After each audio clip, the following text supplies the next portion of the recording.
The shrine world of Valyss Prime burned with light. Every hour of every day, the air was filled with the sound of prayer. Billions of voices chanting in perfect rhythm, like the heartbeat of a god. The marble streets were scrubbed clean with salt water and tears. The banners of the ecclesiarchy fluttering in endless devotion. From the spires of the Ministorum to the lowest Hab district, there was no silence. Only worship. It was said that no heresy could survive there, that the Emperor's gaze fell upon Valyss with the warmth of approval. But faith, like any flame, consumes the air it breathes, and in the choking press of perfection, something began to wither. Brother-Confessor Lorian Hale was not a man one would call faithless. He had served the Ministorum for 47 years, preaching the Emperor's word across war zones, plague worlds, and pilgrim fleets. His face bore the scars of a dozen campaigns, the jagged marks of losburns and shrapnel, mingled with the ritual scars carved by his own hand. He had seen demons torn apart by purity seals, and psychers reduced to ash beneath the light of sanctified flame. He had known terror and transcended it. Yet even such a man was not immune to the slow, insidious erosion of certainty. It began with silence. For decades, Lorian had been able to feel the Emperor's presence like a pressure against his chest, a warmth that guided every sermon and scourged every doubt. But one morning, during the Feast of the Ascension, as he stood before 10,000 pilgrims and raised his voice to praise, he felt nothing. The light that had always burned behind his eyes flickered. His words echoed, hollow and small, in the cathedral's vast chamber. He told himself it was exhaustion. He had preached for too long, slept too little. But as days turned to weeks, the silence remained. He prayed harder, knelt longer, scourged himself bloody in repentance. Still, nothing came. No whisper of divine approval. No answering warmth in the air. Only the cold hum of the vox altars and the distant chant of worshippers below. That absence gnawed at him. It was not loss. It was rejection. Rumors had begun to circulate among the clergy. A scribe had vanished from the archives after being caught falsifying tithe records. A manufacturer overseer was burned alive after whispers of xenophagy. Each time Lorian spoke the liturgy of purification with conviction. Yet beneath his voice, he heard another echo, a question that refused to die. What if they were not guilty? What if the Emperor's light was simply not there to answer them? The question grew, festering like rot beneath gold leaf. One night, he found himself wandering the underchapels beneath the Basilica Magna.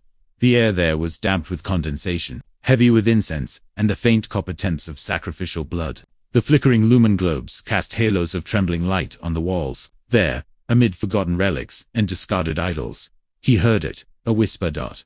At first he thought it was his imagination, but the voice persisted, soft and melodic, winding through the air like smoke. "You speak, but you are not heard," it said. He froze. "Who dares? Your Emperor has turned his face away." The whisper continued. "You have burned yourself for his glory, and he gives you silence in return." Lorian gritted his teeth, pressing a hand to the Aquila pendant at his throat. "Begone, shade. I serve the master of mankind." The whisper chuckled. It was not mocking. It was almost tender. "Then why does he not answer you?" The silence that followed was unbearable. Lorian slammed his staff against the stone floor, the sound cracking through the chamber. "He tests me. The Emperor's silence is his lesson. Or his absence," the voice murmured. That night, Lorian dreamt of fire. He saw the Emperor's golden throne flicker and fade, his skeletal form crumbling into dust, his crown of light collapsing into darkness. He awoke screaming, drenched in cold sweat.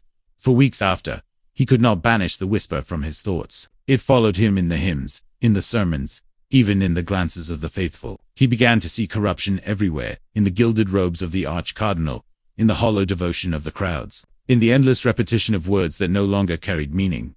When the next heretic was brought before the pyre, a young pilgrim accused of blasphemous thought, Lorian stood among the clergy, reciting the prayer of absolution. The girl screamed that she was innocent, that she had only asked why the Emperor allowed so much suffering. The flames consumed her before she could finish the sentence. And in that moment, Lorian felt nothing but envy.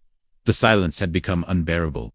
He began to read forbidden texts, fragments of Apocrypha kept locked away by the Ordo Hereticus, not the true grimoires of chaos. He had not yet fallen so far, but the edges of thought, the speculation of saints who had dared to question divine will. He told himself it was for study, to better combat doubt among the flock.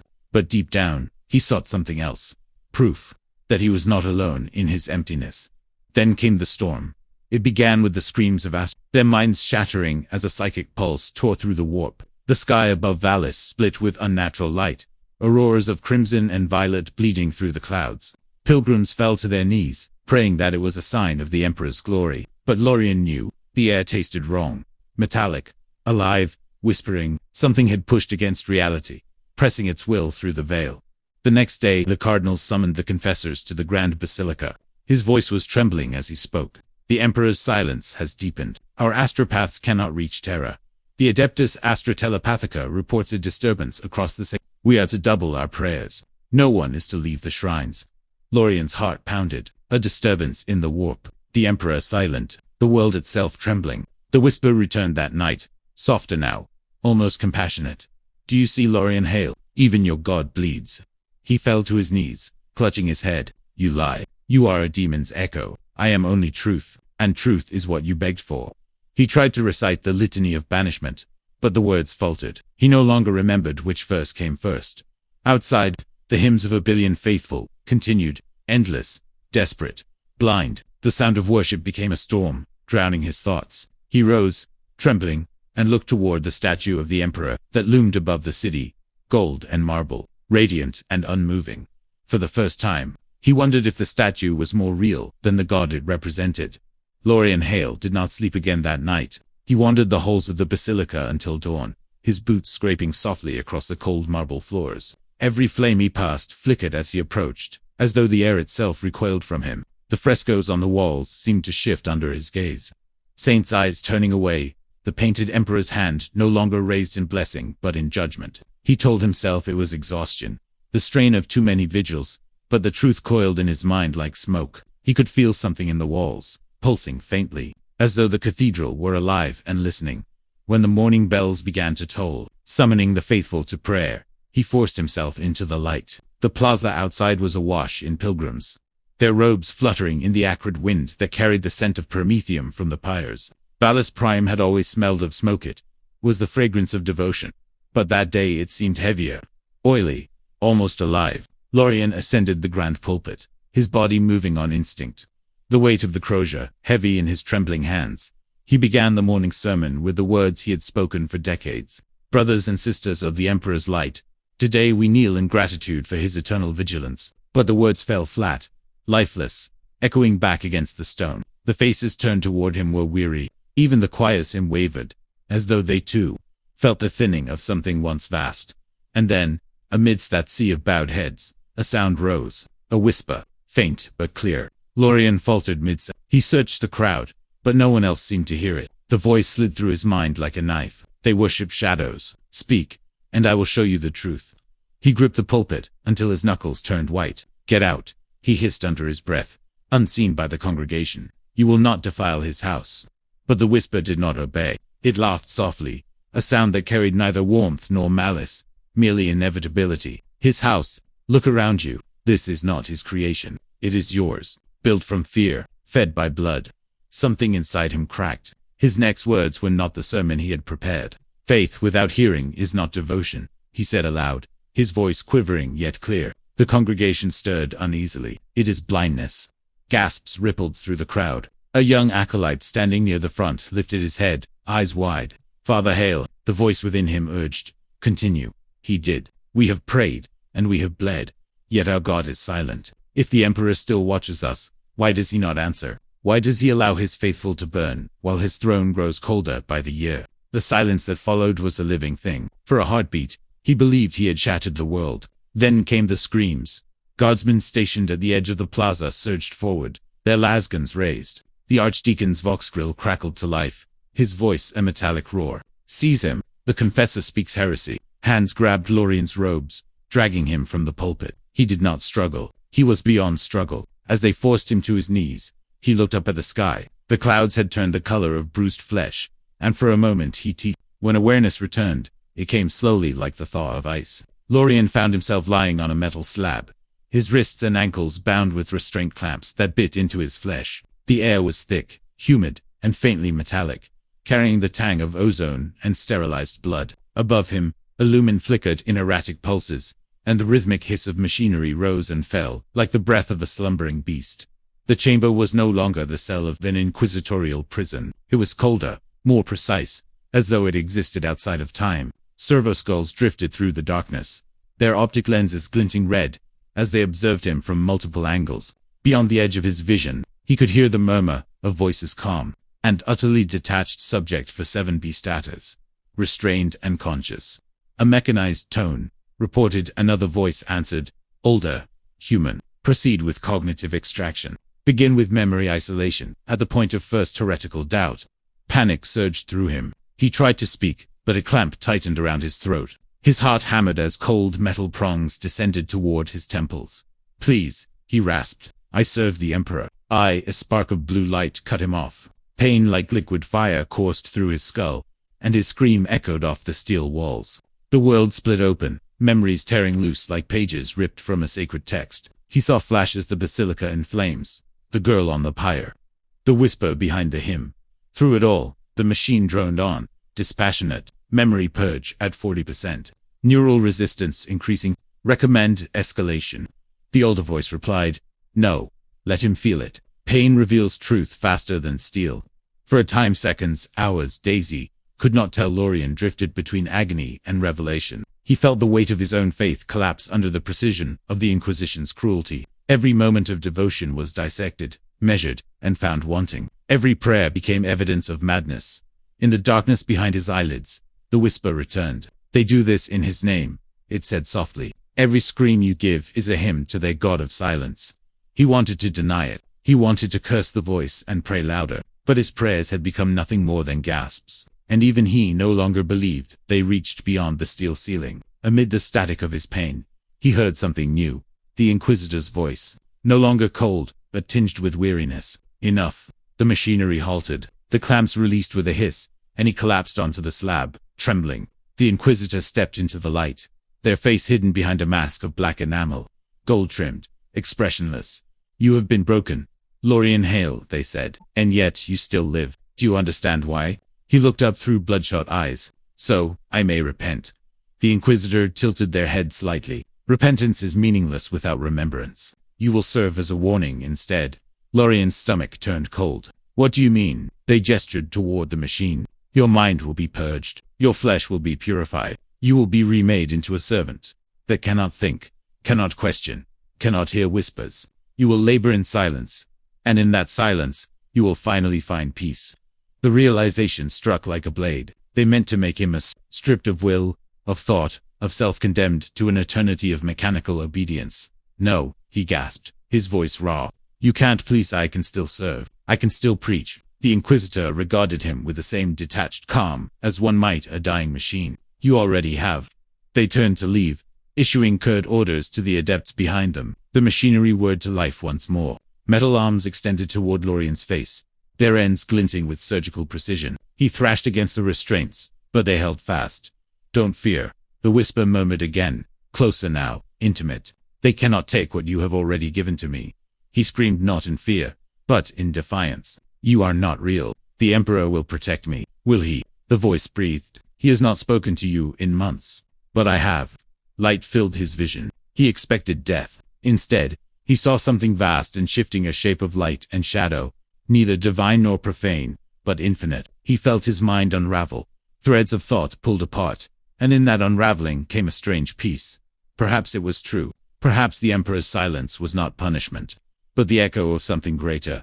When the adepts finally stepped back, their work complete, the slab was empty. In its place stood a figure, half machine, half man, its face a blank mask of steel. Wires pulsed beneath its skin, and a faint hiss of pneumatics marked its breath. A servitor designation was stamped into its chest, 47B. Yet as it moved toward the assembly line, its head tilted ever so slightly, listening to something no one else could hear. The whisper was still there, and somewhere deep inside the broken circuitry of what had once been Lorian Hale, a spark remained. Not faith, not doubt, but something older, waiting. The halls of the Inquisition's fortress labyrinth stretched endlessly beneath the surface of Valyss Prime. They were built not for beauty or faith, but for endurance. Stone and adamantine fused together, etched with wards older than memory. The air itself was a weapon here, sterilized, thick with recirculated incense, humming faintly with the sound of hidden machines. It was a place where truth was not discovered, but engineered.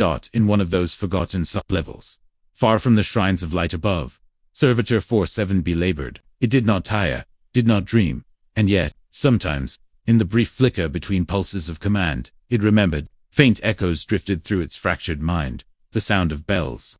The smell of candle smoke. The feel of a rosarius in trembling hands. Each memory came like static, brief and blinding, before vanishing again beneath the inquisitorial override. To the Magos overseeing the servitor banks. It was one of thousands. A component. A tool. Its flesh had been purified by steel. Its faith replaced by obedience. But deep within its cracked neural matrix, something whispered, the same voice that had followed Lorian Hale into damnation. They think they've silenced you, it murmured. But silence is not the end. It's the beginning. The servitor's limbs twitched, just slightly. A malfunction, perhaps. No one noticed.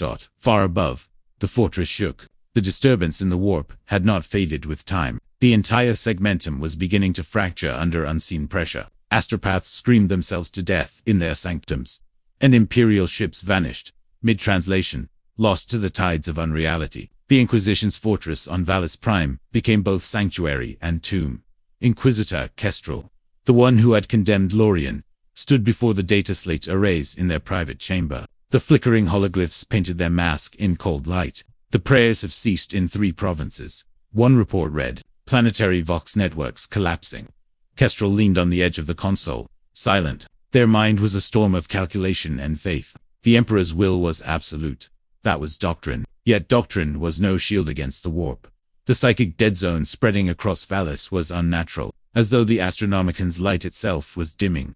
Their thoughts turned, unbidden, to the Confessor, to Lorian Hale, or what remained of him, the heretic who had spoken aloud, the very fear that now gripped the Inquisition itself.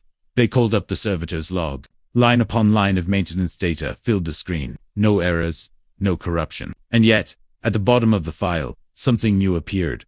A fragment of sound, less than a second long. Recorded during routine Vox calibration. A whisper. Kestrel froze. It was faint, distorted by static, but the words were unmistakable. Do you see now? For a long time, they stared at the playback. The room felt colder. The lumen flickered, as if the darkness itself was listening. In the manufactorum below, Servitor 47B continued its labor. It assembled data coils, bolted casings, obeyed commands, but its movements had changed infinitesimally. It hummed softly as it worked, a pattern no one recognized. Not a hymn of the ecclesiarchy, but something older. The other servitors around it began to echo the sound without command. Within hours, 1,000 mechanical voices hummed the same untraceable tune. The adepts, supervising the manufactorum, noticed. They assumed it a feedback loop in the control network and issued a reset order. When the signal pulsed through the servitor ranks, 47B did not stop. Its head turned toward the ceiling, as though looking beyond it. And the humming deepened, now a resonance that shook the floor. The adepts panicked, scrambling to shut down the control relays. But the machine spirits refused to obey. Then, all at once, silence. Every servitor froze mid-motion. Their eyes burned red. And from their collective vox grills came a single voice, layered, harmonic, inhuman. He does not hear you. The vox systems overloaded, bursting in showers of sparks. Several adepts fell to their knees, clutching their heads as psychic feedback screamed through their skulls. Kestrel arrived moments later, flanked by armed skit. The sight that greeted them was unlike anything recorded in the fortress history.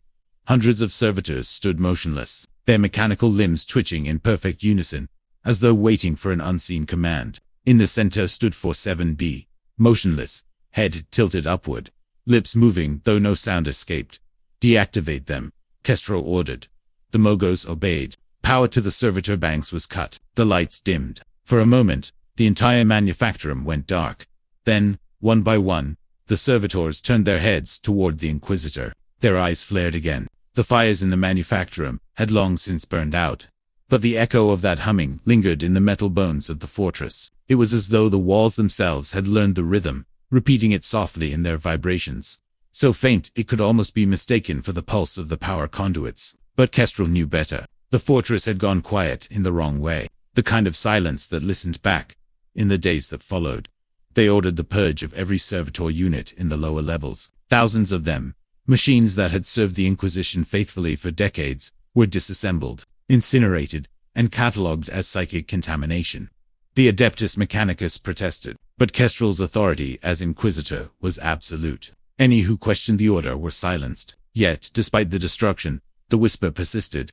At first, it came through the Vox channels, faint and random. Then, through the cogitator systems, ghost signals appearing on otherwise dead circuits. Finally, it began to appear in the dreams of the adepts who remained. Reports trickled in, hushed and trembling. Visions of a figure in lightless robes, its mouth sewn shut, reaching toward them across impossible distance. And in each dream, a single phrase carved into the air like fire. He forgets. Kestrel did not sleep. They spent long hours before the thronicon of the Emperor. Their hands pressed together, whispering litanies until their voice cracked. The candlelight trembled across their features, hollowing their eyes, carving shadows into the mask they wore to hide their exhaustion. They wanted to believe that this was only a psychic infection, some residual trace of Hale's heresy that had spread through the data spires like a sickness. But deep down, a part of them feared the truth, that Hale had not lied, that his punishment had not ended with death. The next anomaly came 3 days later. A transport barge from orbit attempted to land supplies in the fortress upper docks. Its descent began normally, then faltered mid. The ship's Vox went dead. Its engines roared in sudden chaos, flaring white against the dusk sky. And then, as if swallowed, it vanished. No wreckage, no fire, nothing, simply gone. Kestrel watched the feed from the control tower. The magos beside them recited the canticle of logic. Trembling. "It's not possible," he murmured. "Nothing is impossible," Kestrel replied, eyes still fixed on the dead screen. "Only forbidden." The words felt strange on their tongue. Something Hale himself might have said. The realization made them shiver. Later that night, they descended once more into the sublevels. Alone. No guards, no skittery, no attendants. The corridors felt different now, wider somehow, though they had not changed. The light from their lumen stick bent oddly, as though refracted through glass. The air grew heavier the deeper they went. In the chamber where Hale had once been judged, the machinery had been dismantled, the restraints scorched and warped. The scent of ozone and old incense still lingered. On the wall, carved into the stone, was something new. A single handprint, scorched deep into the surface, the edges glowing faintly red, as if still burning. Kestrel knelt. They reached out, hesitated, then touched it. The heat was real. And then came the voice. "He is not watching." It came from everywhere. The walls, the floor, the air itself. It wasn't Hale's voice this time. It was deeper, resonant, layered with 100 echoes. Kestrel staggered back, drawing their bolt pistol. "Identify yourself," they demanded. "Faith without witness is noise." The lumen flickered. Shapes moved in the dark, faint silhouettes, dozens of them, shifting like smoke. They were human and not human, fragments of those who had been consumed by their own prayers. Their devotion twisted into something beyond recognition. One stepped forward. Its eyes burned with pale light. When it spoke, the sound was like two voices speaking at once. One male, one female. "He forgets because you remember." Kestrel's bolt pistol roared, rounds tearing through the figure, shredding it to dust. But when the smoke cleared, there were a dozen more behind it, and all of them were whispering the same words, over and over, until it became a chant. "He forgets, he forgets, he forgets." Kestrel turned and fled. The echoes followed them, not as sound but as pressure, as if the fortress itself had begun to breathe. They didn't stop until they reached the sanctum above, slamming the gates shut and sealing them with a prayer lock. For the first time in their life, they considered the unthinkable, calling for exterminatus. But even as they reached for the cum seal, the Vox crackled to life. Unbidden, a familiar voice spoke through the static. Calm, steady, impossible. "Do not run from revelation, Inquisitor." Kestrel froze. The voice was Lorian Hale's. "I burned you," they whispered. "I saw you die. Death is the Emperor's mercy," the voice replied. "He denied me that." Then the signal cut. Kestrel stood motionless, surrounded by silence. Only now, the silence was not listening. It was waiting.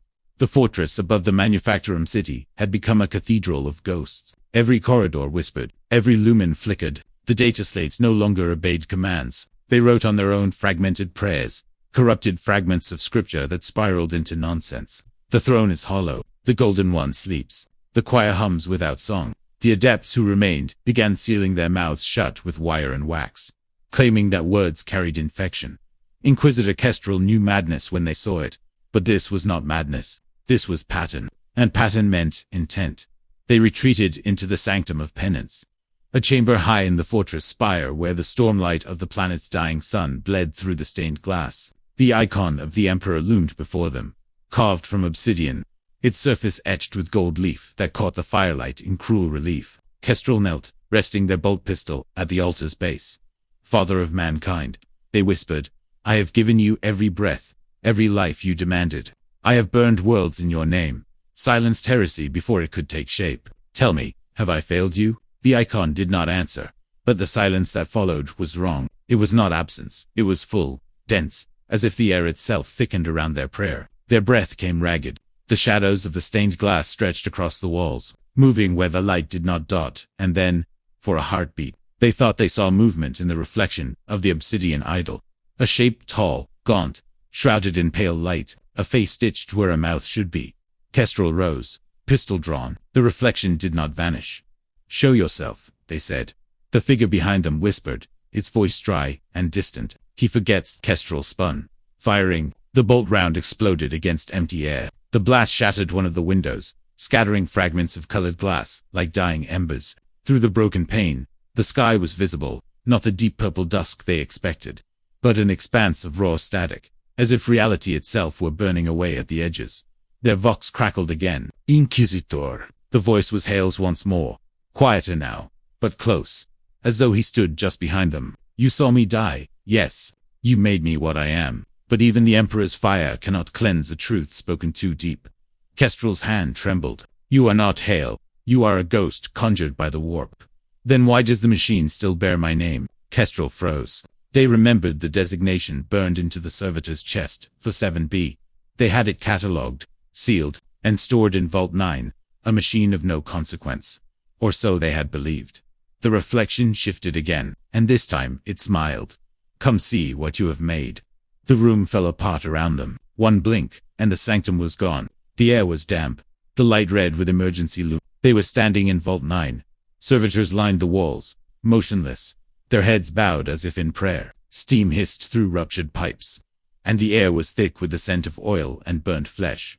In the center of the chamber stood one servitor, its body hunched over a workbench. It moved with uncanny precision, assembling something from fragments of bone and circuitry.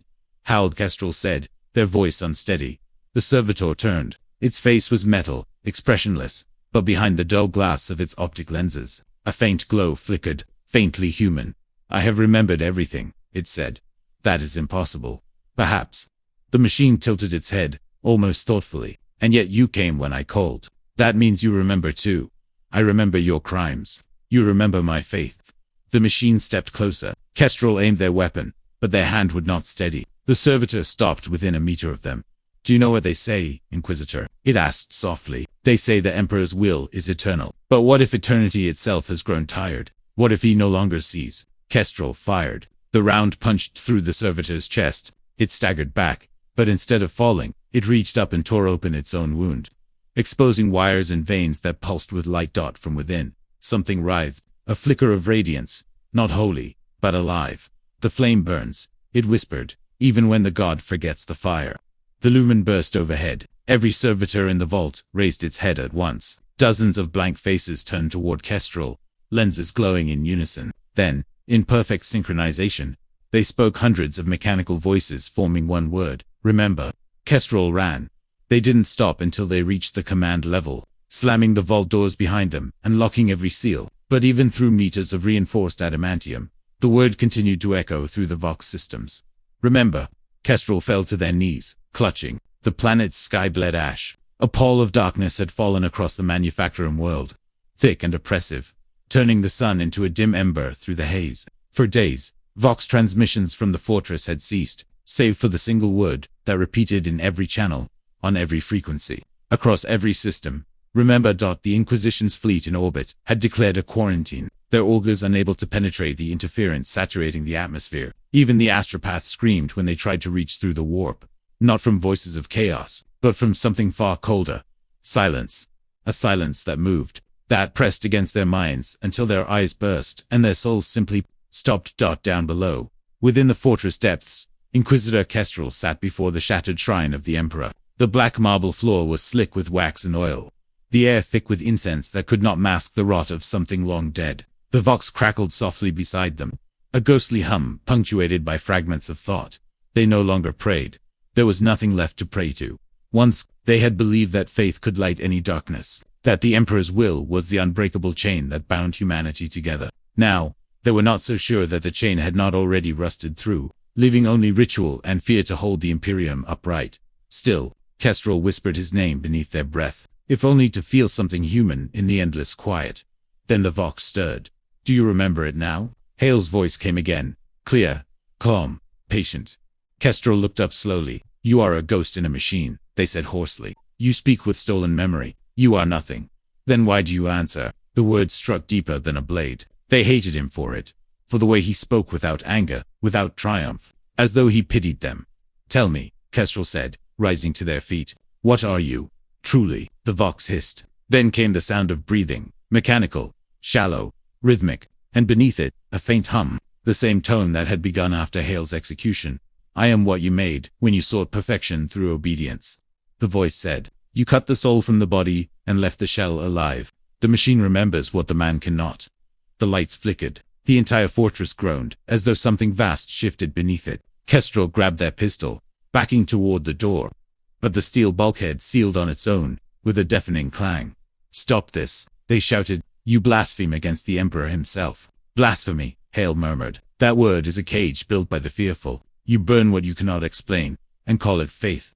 The Vox went silent. Then, slowly, the room filled with another sound, distant at first, then swelling until it surrounded them. A low, mournful chant, not in high Gothic, but in a language older and rawer. The walls began to pulse with faint light, symbols burning through the metal like veins of fire.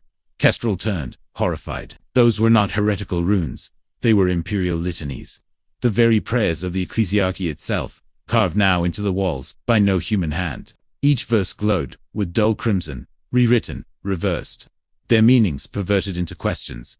Who binds the Emperor when he sleeps? Who prays for the god that forgets his name? Kestrel fell to her knees, pressing her palms against her ears. You cannot unmake what he has built. The voice returned, softer now, almost kind. You are wrong, Inquisitor. I am not unmaking it. I am showing you what it has already become.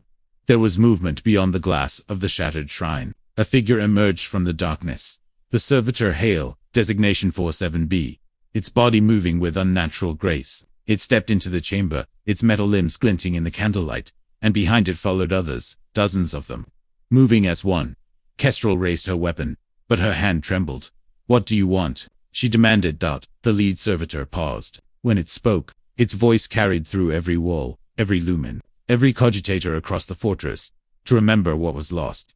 It lifted one of its metal hands, and the others mirrored the gesture in perfect unison. A surge of light erupted from their bodies, a wave of blinding brilliance that swallowed the sanctum whole. Kestrel screamed, shielding her face, but in the brilliance, she saw images. Worlds burning, cities praying, endless processions of the faithful, their voices raised in praise and terror alike. And above them all, a golden figure, silent and unmoving, eyes hollow beneath a crown of light. And in the space between those moments, she saw something else. The Emperor, not as God, but as man. Fragile, tired, alone. The vision collapsed. The chamber was dark again. Kestrel gasped for breath, her knees buckling. Around her, the servitors had gone still. Hale stood closest, his face unreadable. What did you show me? She whispered. The truth you already knew, he replied. The Emperor endures, but his light no longer reaches. You serve an echo, and call it divinity. Kestrel felt tears burn her eyes, not from grief, but from rage. You think this makes you free? You are still a machine, a slave to your own delusion. Hale tilted his head slightly. Perhaps, but if slavery to faith is salvation, then perhaps slavery to truth is too. The lights dimmed again, and somewhere far above, alarms began to sound. The fortress reactors were waking. And Kestrel realized with a sinking dread that Hale's awakening had not been an accident. It had been a signal. Something was coming. The alarms screamed across the fortress, their ancient tones distorted into a hollow wail that vibrated through the walls. Red lumen strips pulsed with erratic rhythm, painting the corridors in a heartbeat of warning. Adepts stumbled from their quarters, eyes wide with terror, clutching data slates that now displayed nothing but static and scripture burned into their screens. Kestrel ran through the chaos, their cloak trailing in the crimson light. Vox channels blared with overlapping voices, skittery command squads reporting breaches, machine spirits keening in binary prayer, and above it all, That same word that refused to die. Remember. Everywhere they turned, it was there, whispered by the walls, spoken by the dying, echoed by the vox grills of servitors. That should have been mindless. It was no longer just Hale. The infection had spread. They passed through the Hall of Saints, where hundreds of stone effigies loomed in silent rows. Many had crumbled under neglect, their faces eroded by time. Now, one by one, their hollow eyes began to glow, faint pinpricks of red light, synchronized to the fortress heartbeat. Kestrel stopped, their chest heaving. "What do you want from me?" they shouted into the emptiness. The echo that answered was not a voice, but a memory. A boy kneeling before a statue of the Emperor, whispering a prayer he did not understand. A man burning a heretic alive to prove his faith. A soul begging for mercy and hearing nothing but the crackle of flames. They fell to one knee, clutching their head as the flood of memory struck like a storm. They could feel Hale's mind bleeding into theirs, thread by thread, a merging of human pain and machine precision. "You cannot silence what remembers," Hale's voice murmured from everywhere at once. "You built your god on the bones of those you were raised. Every scream, every forgotten name, every sacrifice that was deemed unworthy, all of it became me." Kestrel staggered forward, gripping their bolt pistol like a relic. "You are no god," they rasped. "You are an echo of failure, a corpse talking to itself." "Perhaps," Hale said gently, "but even echoes can wake the dead." The ground beneath Kestrel cracked. Out from the soil rose the corpses of servitors and fallen skittery, their augmetics glowing with Hale's light. Their movements were jerky, mechanical, but their mouths whispered in unison. "Remember us." Kestrel took a step back, but the dead surrounded them, closing in with the slow, mechanical rhythm of inevitability. They fired again and again, bolt rounds tearing through rotted flesh and sparking metal. But each kill was meaningless. Every destroyed body rose anew, light filling the gaps where matter had been lost. "Stop this," Kestrel shouted. "You cannot kill a memory," Hale said, stepping closer, his form growing more defined, his tone soft, almost mournful. "You cannot silence what was built from silence itself." "Then I'll burn the archive," Kestrel hissed, pressing a bloodied hand to the device on their chest, an emergency relic of the Inquisition, designed to purge entire sectors of data. "You built yourself through our networks. If I end the new sphere, I end you." Hale paused, his gaze softened, the digital storm in his eyes dimming to something like sorrow. "And what will remain, Inquisitor? A galaxy that forgets everything again. Do you not see the cycle? You purge, rebuild, purge again. You worship decay and call it faith." Kestrel's thumb hovered over the trigger rune. "I'll take silence over your kind of remembrance. Then, you are no different from the god you served."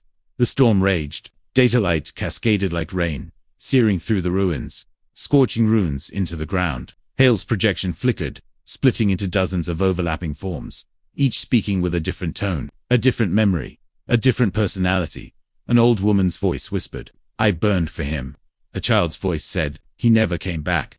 A soldier's voice screamed, "I died believing." And then, all together, "Remember." Kestrel slammed their hand down on the relic. The device detonated with a silent pulse, a ripple that tore through air, light, and thought. The storm fractured. The new sphere screamed. One by one, the glowing figures disintegrated, their voices fading into static. Hale's projection faltered, dissolving into shards of broken data. He looked at Kestrel, one last hymn. The silence after Hale's departure was deceptive. The fortress, though scarred and smoldering, still stood, a monument to endurance and despair. Its walls, blackened and etched with fractured runes, seemed to breathe faintly in the absence of life. Kestrel moved through the ruin like a ghost, their cloak trailing over ash and twisted metal. Each step carried the weight of failure, of sins catalogued and yet insufficient. They entered the high sanctum, the seat of the Emperor's symbolic presence within the fortress, and fell to their knees before the obsidian idol. The gold-edged face of the Emperor stared down, eternal and silent. For years, Kestrel had trusted that gaze to be a shield, a guide. Now it was a mirror, reflecting not strength or divinity, but absence. A faint tremor ran through the floor, and the air thickened. It was subtle at first, barely perceptible, like the flutter of a distant heart. But soon it became undeniable, a pulse that spread outward, vibrating through stone and steel, through memory and thought. Kestrel's fingers pressed against the idol, searching for some sign, some reassurance that the Emperor still watched, still guided. Yet there was only echo. The vox channels crackled to life, not with Hale's voice, but with the cold, precise tones of an inquisitorial archive, AI long dormant. Its words were clipped, formal, and yet somehow laden with urgency. Inquisitor, Kestro. Record. Fragments of the sentience known as Lorian Hale survive. Containment protocols compromised. Galaxy-level propagation imminent. Kestrel swallowed. What of the Emperor? Does he see this? The AI's tone was unchanging. Astronomican signal nominal. Observation. Light is waning. Perception delayed. Cannot confirm divine awareness. Recommendation. Intervention at executor level. A chill ran down Kestrel's spine. The Emperor's apotheosis, once assumed absolute, had always been a matter of faith, but now that faith offered no certainty. Was the light truly guiding humanity, or was it a fading reflection, a ghost of will upon which the Imperium had built its civilization? Their thoughts drifted to the custodes, still stationed above, to the skittery and tech priests, who remained loyal. All of them depended upon a chain of command that was itself fractured, corrupted by Hale's intrusion. Every layer of vigilance that had protected the Imperium for millennia now seemed fragile, vulnerable to the echo of a single heretic who had once been a man, and now was something else entirely. Kestrel rose, their cloaks swirling in the dying light. They moved to the observatory, where the viewport overlooked the desolate world below and the void beyond. Stars twinkled indifferently, cold and distant. Yet even among that frozen void, Kestrel sensed the ripple of something unnatural, a presence that did not belong. Hale had become a vector of remembrance, a living archive of memory and pain. If he could awaken fragments of consciousness here, he could awaken them anywhere. Entire sectors of the Imperium could hear his whisper, and those whispers could grow into a chorus, a new liturgy, not of faith, but of truth. Kestrel's mind reeled. They had always believed in action, in decisiveness. Strike at the heretic, purge the network, cleanse the taint. But Hale was no longer a target, in the traditional sense. He was everywhere, and nowhere, present in the circuits, the psychic substrata, and perhaps even in the faint glow of the Astronomicon itself. The Inquisitor's thoughts turned to rumor, to the ancient whisperings among the highest Adeptus Terra tales that spoke of the Emperor's vigilance being delegated, fragmentary, filtered through servitors, and the Golden Throne's machinery. Perhaps these rumors had been warnings, not myth. Perhaps the light above was not omniscient, only a guide. And the Emperor's shadow stretched thinner than anyone dared imagine. Kestrel's hands clenched into fists. Then I must become the shadow, they whispered. If the light cannot see, then I will act in its stead. The observatory was silent, except for the low hum of dying machines. Kestrel studied the stars, trying to find some strategy, some path through the vast and unseen currents that Hale now manipulated. Somewhere deep within the Imperium's networks, whispers of worlds burning in memory would resurface. Entire fleets, entire sectors could hear Hale's call. If left unchecked, the galaxy would remember everything, not the Emperor's glory, but its failures. And yet, Kestrel felt a strange, terrifying clarity. Hale was not evil in the traditional sense. He was a prism through which the Imperium's truths and lies refracted. To destroy him outright would be futile. To ignore him would be catastrophic. What remained was a path of vigilance, patience, and silent pursuit. An unending shadow cast over the echo of a god's absence. The Inquisitor turned from the viewport, their resolve forming like steel. Every command, every order, every covert mission from this point forward would be aimed not merely at survival, but at shaping the galaxy's memory, guiding it through shadows until the Emperor's light, faint though it might be, could again align with human will. Outside, the first stars of the distant evening shone through the ash-laden sky, indifferent yet patient, like witnesses to a drama older than most could comprehend. Somewhere, Hale's whisper stirred, faint but persistent, threading through the void. Kestrel took a step toward the command dais, their thoughts already racing ahead. This was no longer a fight of bullets and fire. It was a war of remembrance, a war for memory itself. And in the shadow of the Emperor, Kestrel knew the stakes had become eternal. The silence pressed close again. But this time, Kestrel did not falter. The shadow was theirs to bear. Kestrel moved through the upper decks of the fortress, their steps echoing against steel like distant drumbeats in an empty cathedral. Every corridor was warped from the blast, yet each still retained the faint hum of functioning machinery. Despite the damage, the fortress was alive in its own unnatural way. Wires pulsed with residual energy, screens flickered with fragments of corrupted data, and somewhere deep within, the reactors throbbed like the heart of a dying god. They passed the chapel where the faithful had once gathered, Rows of pews, now splintered and scorched. The statues of saints and martyrs stared blankly, their eyes hollow, but somehow accusing. Kestrel's fingers brushed against the shattered remains of a Vox grill, and it hummed faintly, as though recognizing them. The whisper followed, "Remember." The Inquisitor's mind tightened around the word. Hale had dispersed himself not just across circuits, but into the very consciousness of the fortress, a network of memory, pain, and vigilance. If the fortress itself remembered, then every corner of it became a weapon, a tool, or a trap. At the command dais, Kestrel convened with what remained of the Magos and their custodies.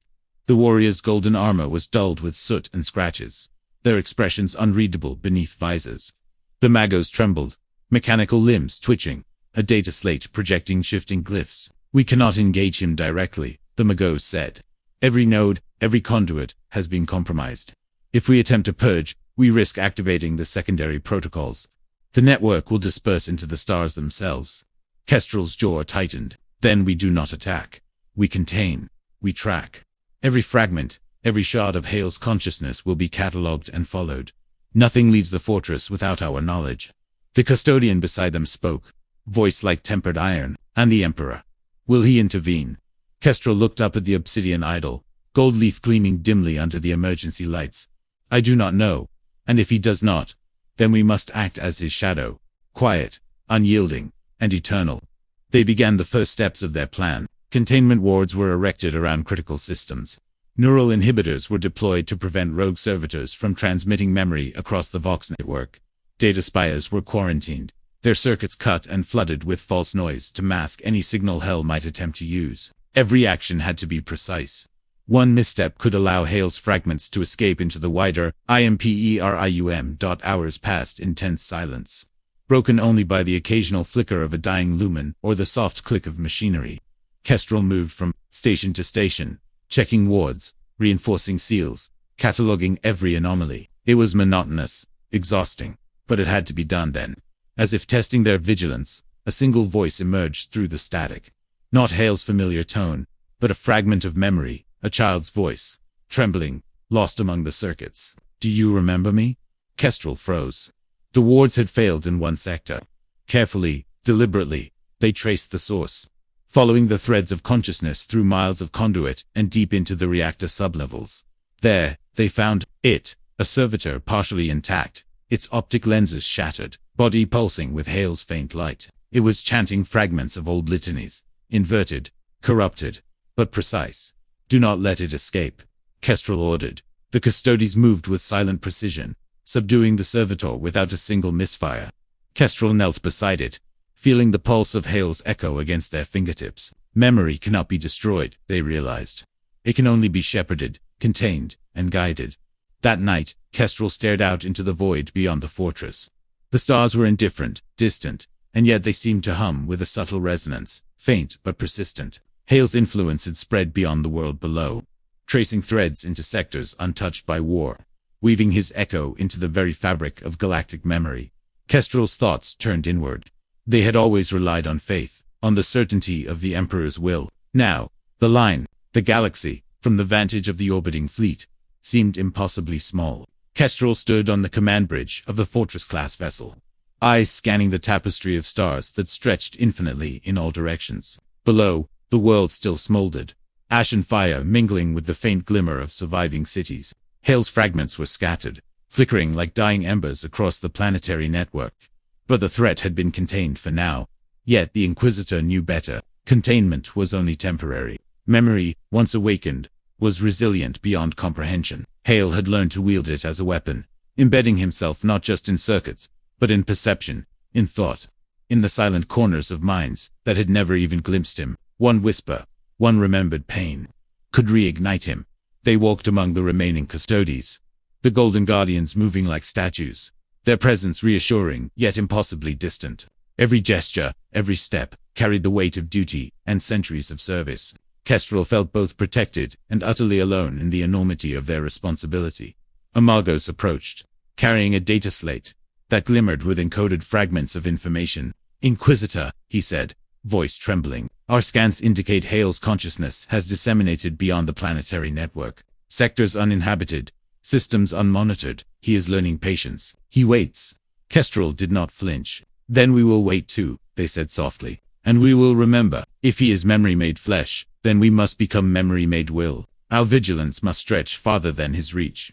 The Inquisitor's thoughts drifted to the Emperor. There was rumor, of course, as always, whispered among the highest echelons of Terra, that his mind still reached into the Astronomicon, that even in apotheosis he observed, he judged, perhaps those whispers were true, perhaps they were prayer, perhaps they were delusion. Kestrel did not know, and there was no certainty in that knowledge. But one truth remained immutable.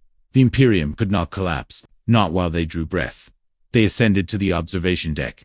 The vessel's viewports revealing the dark stretch of space beyond nebulae glowed faintly like distant litanies written in the stars, silent and eternal. Somewhere within those currents, Hale's consciousness drifted, patient, unbound, waiting for the next moment to awaken, to remind the galaxy of all it had lost.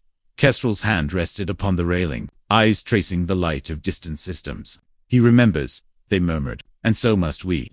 The custodies beside them shifted, their armor reflecting the cold light of distant stars. No words were spoken, none were needed. Action, vigilance, and watchfulness were their covenant. Every mind, every network, every sector was a potential battleground of remembrance, and they would not fail. A faint pulse shivered through the vessel. Subtle but undeniable, an echo of Hale's presence.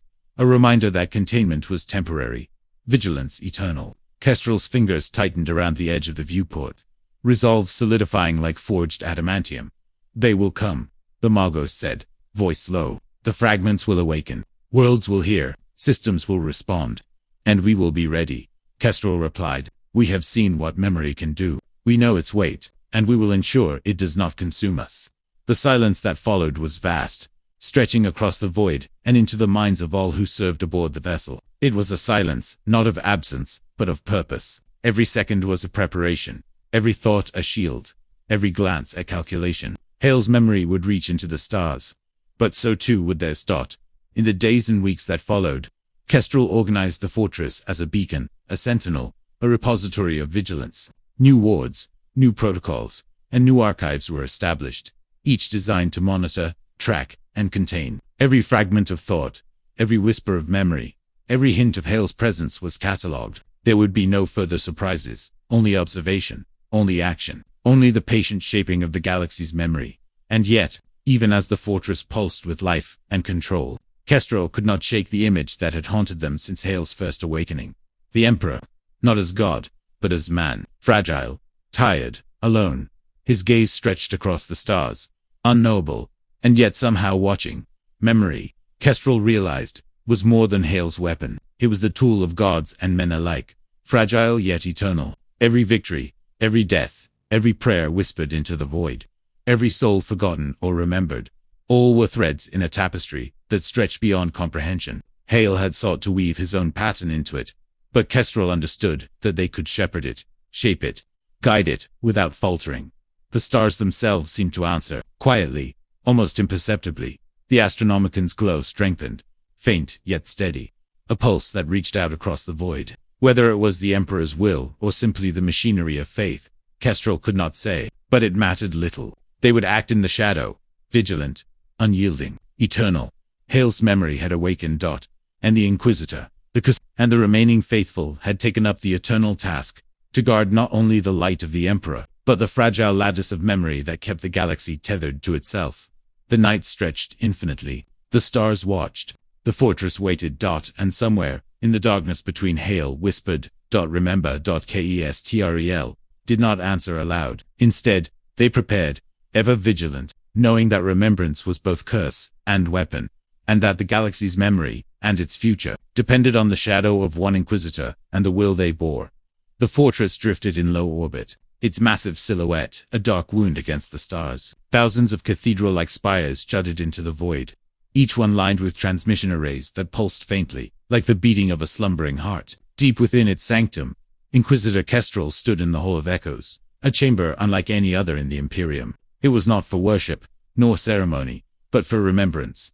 Here, every mission, every betrayal, every heretic, purged by the Ordos, was inscribed in binary and blood upon the walls. The air hummed with faint whispers, vox ghosts of the dead and sanctified recordings of the condemned. It was said the hall itself remembered that those who entered could sometimes hear the faint laughter or weeping of those whose names had long since turned to dust.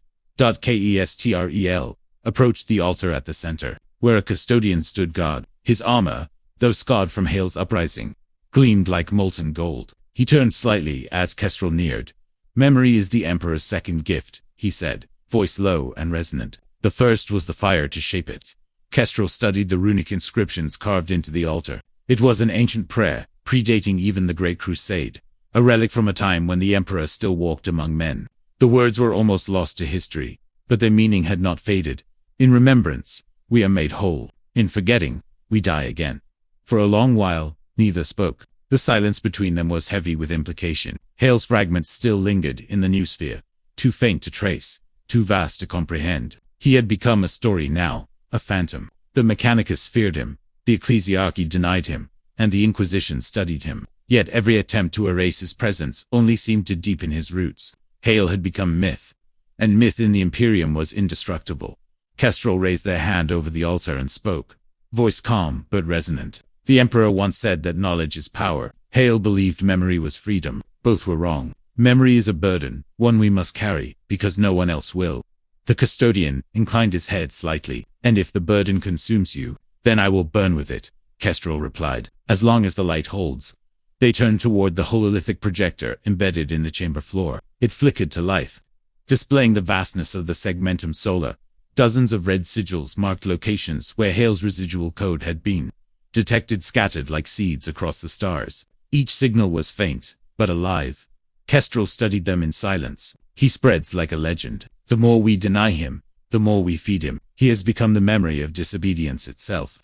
The custodian's eyes narrowed, then purged the world's, silenced the whispers.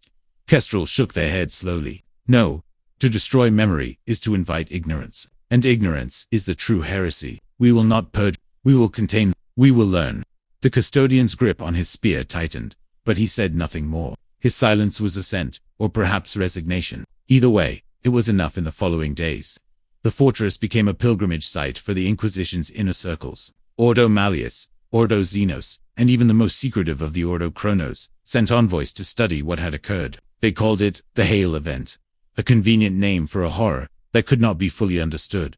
But Kestrel refused the bureaucratic simplification. To them, it was not an event. It was a revelation, a mirror held up to the Imperium itself. Hale had not simply betrayed. He had remembered too deeply. He had seen the cracks that faith tried to seal and refused to look away. And for that, he was damned. Late one cycle, Kestrel walked alone through the fortress corridors, past frescoes depicting the